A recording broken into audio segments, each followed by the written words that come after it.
Hello, it's Stephanie Mo Davis. How are you? Sorry about the hair. I always got this like one piece of really unruly hair.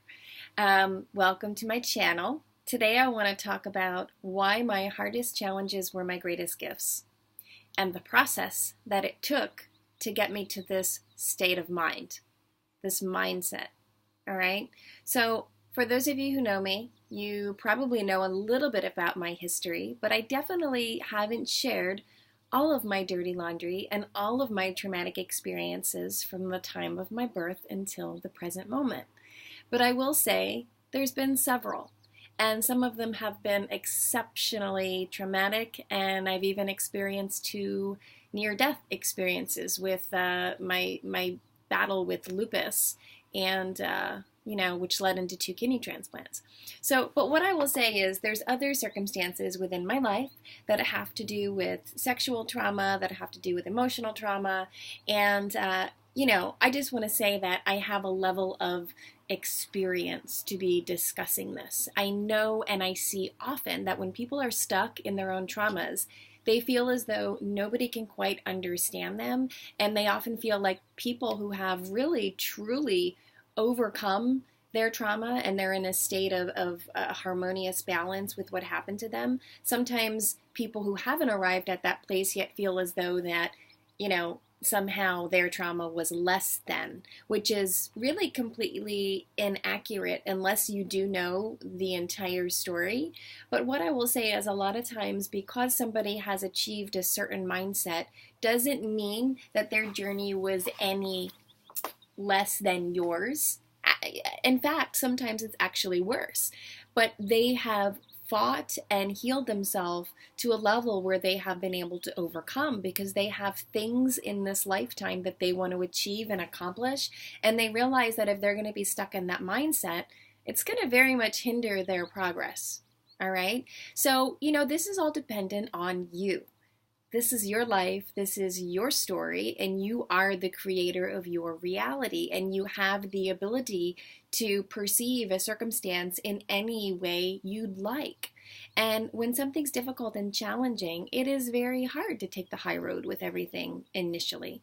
But if you do deep work and you seek counsel from the correct people, you will get there. And I don't want to devalue this process and say that it's easy because it's absolutely not. For me, the process of authentically healing some of my circumstances in my life has come at the price where I've almost lost my life to the healing process. It's been just as traumatic to fully embrace the process of authentically healing the trauma as the trauma in and of itself. It's a real thing. Okay, but I'm here to tell you that you can arrive at a place where you're using your most traumatic experiences as a profound catalyzer to get you to the place that you want to be. Okay, so if you continuously feel lower vibrational emotions, and you're in a cycle of being enslaved by those emotions, I'm not saying that they're not valid. Your feelings are always valid, but there comes a point in time where sometimes we perseverate on the trauma and we stay in these thought form loops that keep us enslaved. And sometimes it takes somebody else kind of calling us out on that. Sometimes it takes us to take a greater look at the mirror within our own psychology to see if we're trapped. And sometimes something else will happen to kind of pull us out of that enslaved thinking. But what I will say is this: when you're ready, you can work to heal yourself at the capacity that you have a better relationship with your trauma. And I know that you guys know what I mean. I know that you guys have the intelligence to understand what I'm saying, and maybe even in your life there's been really big circumstances that you've overcome and you see them as a source of empowerment for you at this point. But what I will say is there are people, and maybe you're even one of them, I was one of them, where you overcome many things, but there's like one or two circumstances that you're really coalesced with, you're really merged with, you're really psychologically and emotionally attached to. And it's almost one of those things where you don't realize how much energy that one or two those particular circumstances may be actually leaking and draining from you and keeping you and holding you back from using that as a propellant to where you want to go. Okay, so very often, let's talk about purpose for a second. Very often, for those of you who have a very specific purpose in your life, you do want to kind of look to your traumas and your life's experiences, because those experiences have given you the level of wisdom and feeling, so you're able to actually comprehend and relate better with somebody else who's been through that. Okay, so very easy prime example, and something that I talk about quite often, is people who run nonprofits for kidney transplant patients, but have no kidney transplant patient either on the board or working for them as a peer-to-peer advocate. To me, it makes no sense. How can you help somebody when you haven't authentically had an experiential journey with that? Again, there can be a level of knowledge attained through wisdom, through education, through university, through documents, whatever, but unless you've had that deep experience within your feeling state, you're missing something. You're missing a crucial element to help that person transcend something. Okay? That's why it's so important when you're going through a specific trauma to seek out somebody who's been through it, but has come through to the other side, or maybe someone who's just several steps ahead of you in their process. And this is going to be where the ego steps in. This is going to be very often where people get tripped up, and they're going to delay their process of coming into authenticity with the experience, because that person who maybe is just 2 steps ahead is going to be at a place that you haven't arrived yet within your own psychology. And very often their words might be triggering to you yet, if they're triggering because you haven't processed it to that level. And if you have, you wouldn't be triggered by where they're at. So my suggestion to you is, if you're developing and working on healing, which everybody really collectively on the world stage is kind of going through this, some sort of an awakening process. Not everybody, but there's a mass amount of people who are really authentically awakening, is the buzzword, or woke, right? Usually the people that are woke are quite there yet. We're not there yet.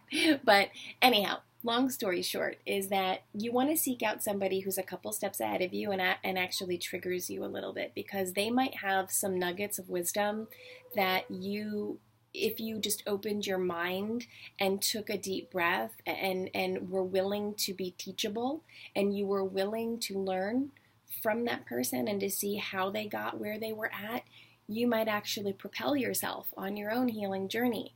But as long as you're going to put up that front and try to be tough girl or tough boy about things and say they don't understand, they haven't experienced what I've experienced, you're acting from a place of a childhood mentality, and a kind of like, you don't know what I've been through and you don't understand and you can't.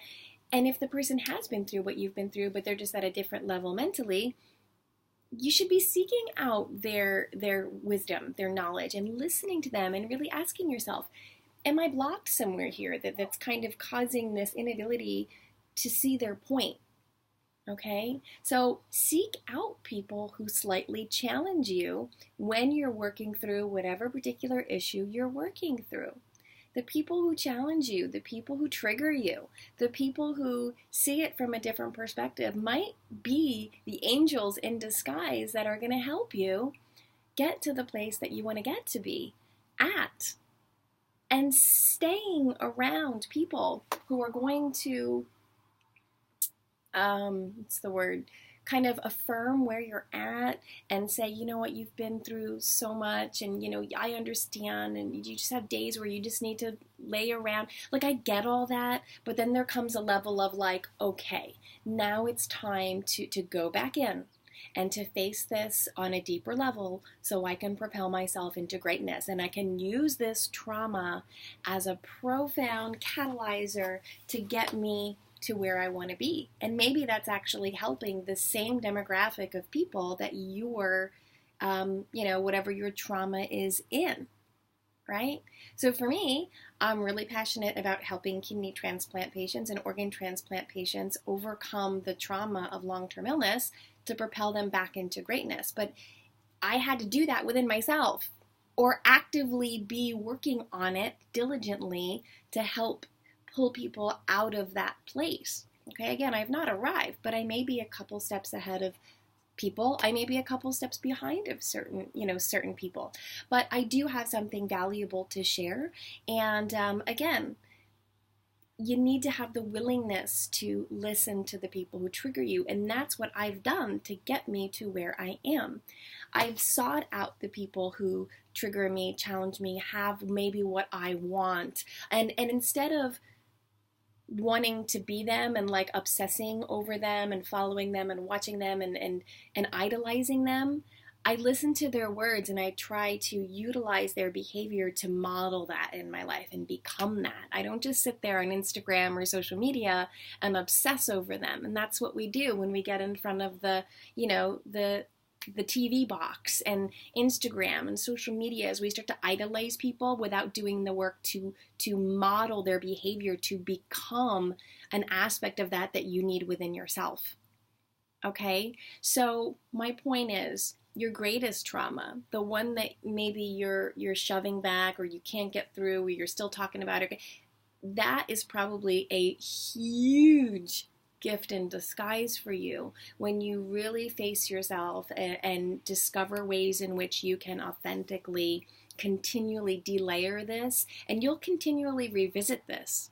I have to revisit daily the ability for me to stay above my chronic illness to be able to guide people and continue to guide myself. It's not something that I've attained. It's something that I every day diligently work on to stay there and to keep moving up.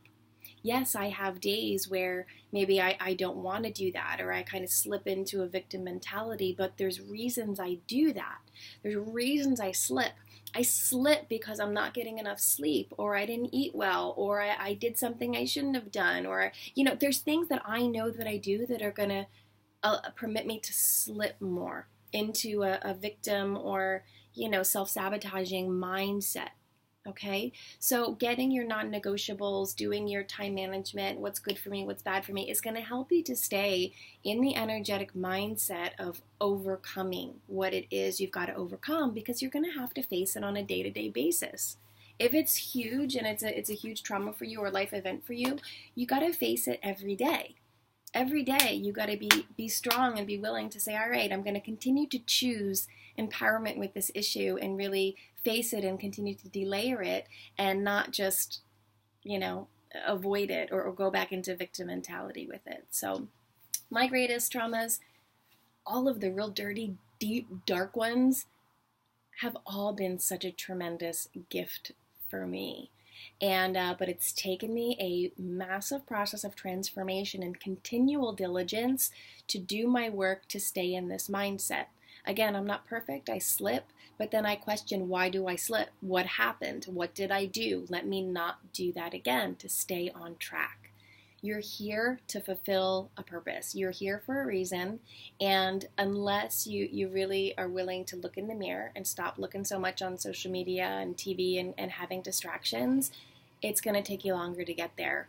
I mean, I'm in my 40s and I'm really figuring this stuff out now. I'm a late learner, okay? But I've had a lot of an experiential journey. So what I'll say is, I believe in you and I know you can do it, and seek out the people who challenge you. Seek out mentorship from people who've been through things that you're going through, and and trust also the people that show up in front of you. All right.